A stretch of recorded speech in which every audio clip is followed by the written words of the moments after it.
नमस्कार। आप सभी का एक बार पुनः स्वागत है। आज की क्लास में हम भूजैव रासायनिक चक्र शब्दावली के विषय में जानेंगे।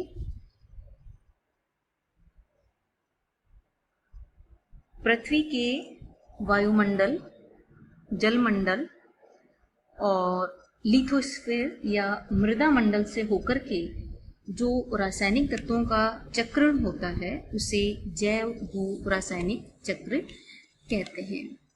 इसमें वायुमंडल, मृदा मंडल और जलमंडल तीनों शामिल होते हैं और इन तीनों मंडलों से होकर के जो रासायनिक तत्व हैं उनका चक्रण होता है, उसे हम जैव भू रासायनिक चक्र कहते हैं। ये जो जैव भू रासायनिक चक्र शब्द है ये हचिंसन महोदय के द्वारा दिया गया था।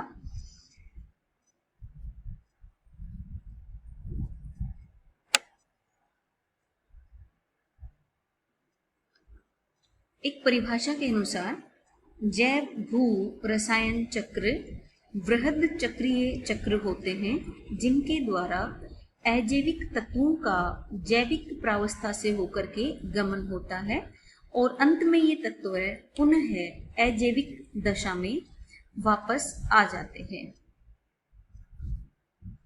अर्थात अजैविक या जो रासायनिक तत्व हैं उनको पौधे अपने जड़ों से ग्रहण कर लेते हैं और उसके पश्चात वो उनको जैविक तत्वों में परिवर्तित कर देते हैं।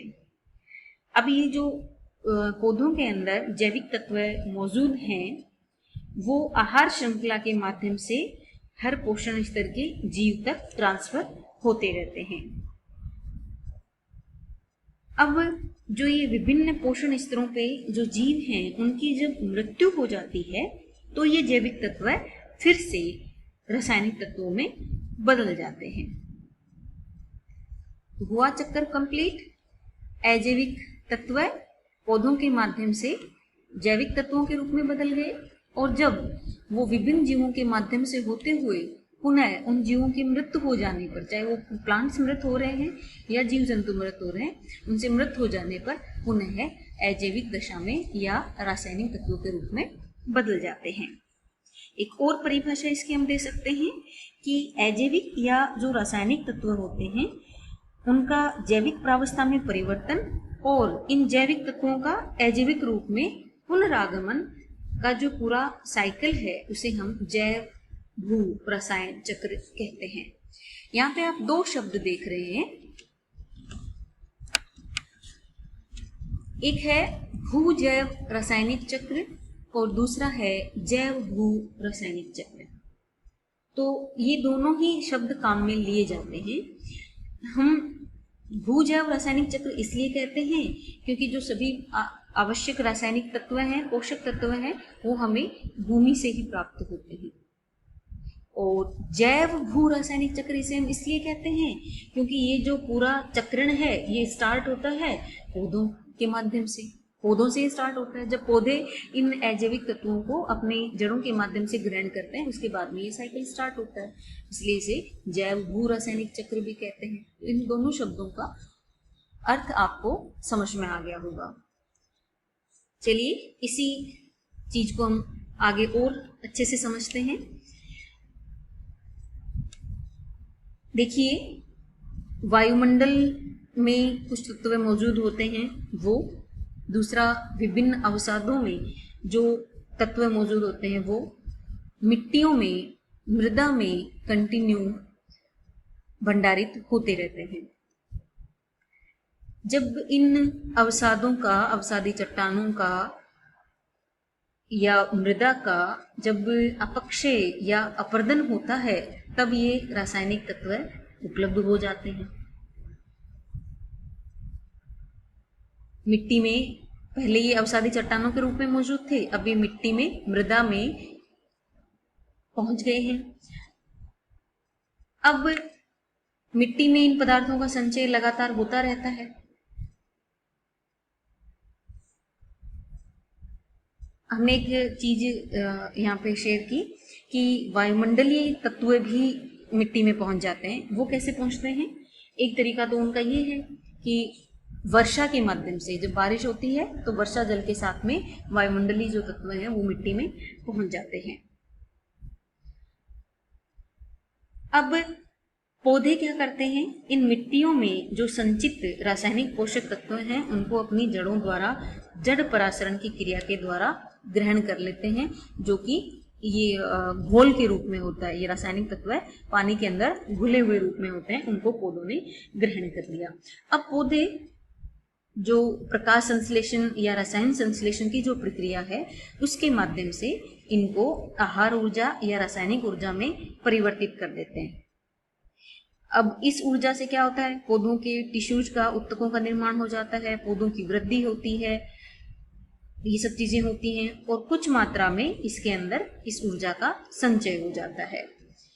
फिर ये जो आहार ऊर्जा है, रासायनिक ऊर्जा है, ये विभिन्न पोषक स्तरों के माध्यम से होते हुए जो इकोसिस्टम के जैविक घटक हैं उनके अंदर पहुंच जाता है।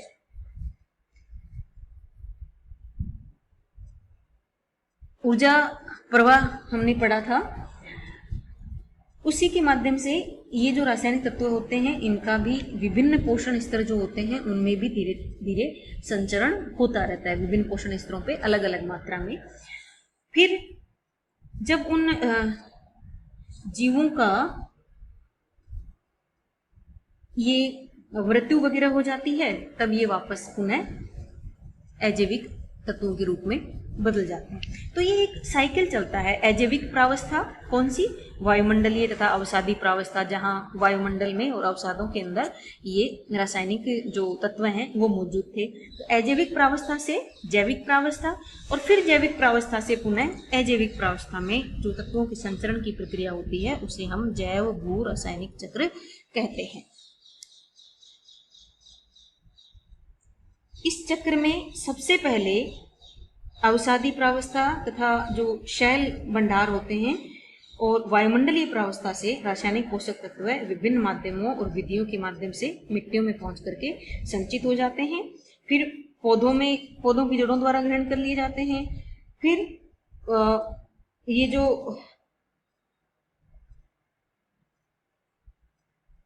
पौधे इन रासायनिक तत्वों को ग्रहण करते हैं वो तो ठीक है, लेकिन उसके बाद भी जो संचित भंडार रहते हैं मिट्टी के अंदर उनमें कुछ रासायनिक तत्वों का अपक्षालन की प्रक्रिया क्या होती है? पदार्थों का छन छन के नीचे की तरफ जाना, मिट्टी में और गहराई में जाना, नीचे की ओर गमन हो जाता है।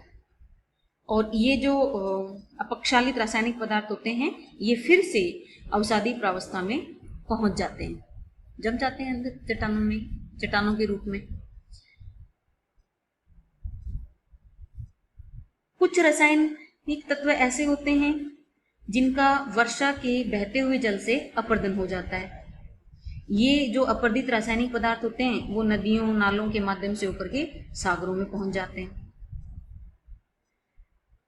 तो अपन ने 3 तरीके से पढ़ लिया, पौधों में, फिर पुनः अपक्षालन की क्रिया के द्वारा अवसादी चट्टानों के रूप में, और तीसरा सागरों में पहुंच जाना।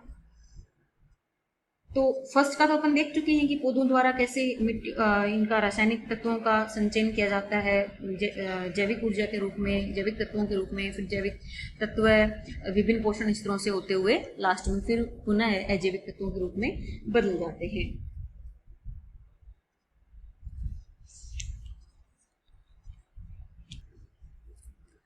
अब जो ये जीव मंडल के इकोसिस्टम में जो पोषक तत्वों का संचरण हो रहा है ये कुछ नियमों के अंतर्गत होता है, उनकी अपन थोड़ी सी परिचर्चा कर लेते हैं।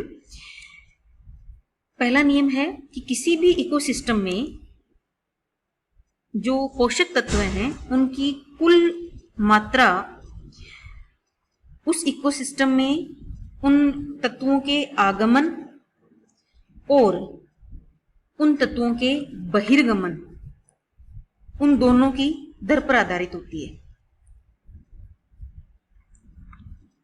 अर्थात किसी इकोसिस्टम में किस गति से पोषक तत्व आ रहे हैं और किस गति से उनका पुनः बहिर्गमन हो रहा है, उस पर डिपेंड करता है कि उस इकोसिस्टम में उन पोषक तत्वों की कुल मात्रा कितनी होगी।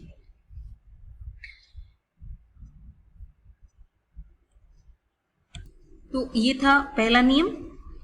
दूसरा नियम ये कहता है कि किसी भी इकोसिस्टम में जो जीवित बायोमास है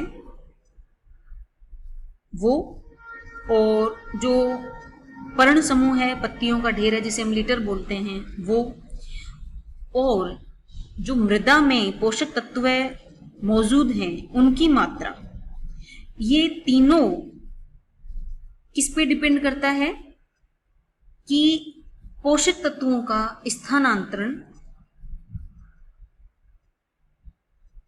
किस गति से हो रहा है।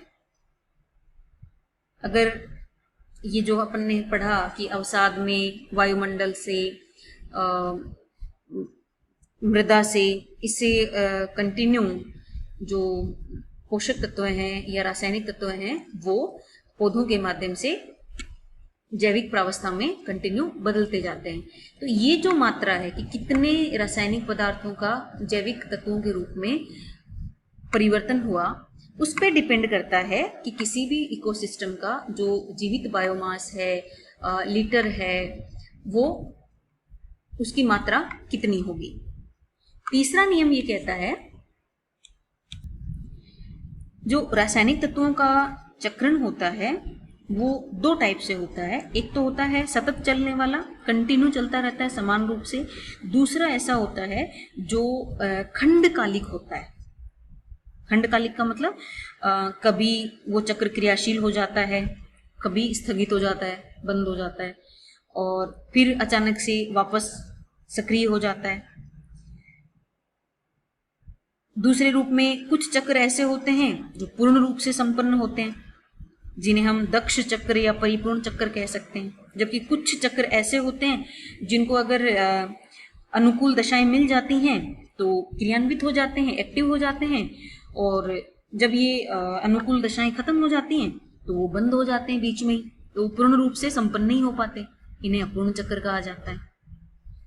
तो कुछ साइकिल ऐसे होते हैं जो पूर्ण होते हैं और कुछ साइकिल ऐसे होते हैं जो अपूर्ण रह जाते हैं। चौथा नियम क्या कहता है कि समय के साथ इकोसिस्टम हमेशा सम स्थिति की ओर बढ़ता है। समान स्थिति, अपन ने पारिस्थितिक तंत्र के स्थायित्व की भी चर्चा की थी, उसमें भी हमने ये शब्द पढ़ा था। तो वो समस्थिति की ओर हमेशा बढ़ता है। इस दशा में इकोसिस्टम के अंदर और प्रत्येक संगठन के अंतर्गत पोषक तत्वों की मात्रा इक्वल हो जाती है। ये 4 नियम हैं जो इन पोषक तत्वों के संचरण को निर्धारित करते हैं। जीवमंडल या जो इकोसिस्टम है उसमें ऊर्जा और पोषक तत्वों का जो प्रवाह या संचरण होता है वो एक दूसरे से जटिल अंतर संबंधित होता है।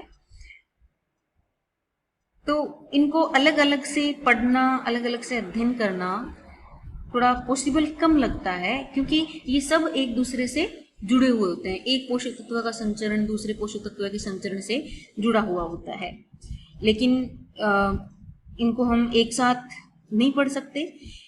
इसलिए हम पोषक तत्वों के संचरण और चक्रण से संबंधित जो जैव भू रासायनिक चक्र हैं उनका हम 2 लेवल पे अध्ययन करते हैं। एक तो सभी पोषक तत्वों का एक साथ संचरण और चक्रण की प्रक्रिया है, उसको हम एक साथ पढ़ रहे हैं। दूसरा हम एकाकी पोषक तत्वों का संचरण और चक्रण पढ़ें जो कि अपने सिलेबस में है, जैसे जल चक्र, जिसे हम हाइड्रोजन चक्र भी कह सकते हैं, कार्बन चक्र, ऑक्सीजन चक्र, नाइट्रोजन चक्र, फास्फोरस चक्र, गंधक चक्र। इसके अलावा जलीय चक्र, अवसादी चक्र, खनिज चक्र, इनको भी हम वृहद स्तरीय जो जैव भू रासायनिक चक्र है उनके अंदर शामिल करते हैं। ये था भू जैव रासायनिक चक्र। अब अपने सिलेबस में जो जल चक्र, कार्बन चक्र, ऑक्सीजन चक्र जो हैं उनके बारे में अगली कक्षाओं में हम विस्तार से जानेंगे। आज की क्लास में इतना ही, बाकी नेक्स्ट क्लास में। धन्यवाद।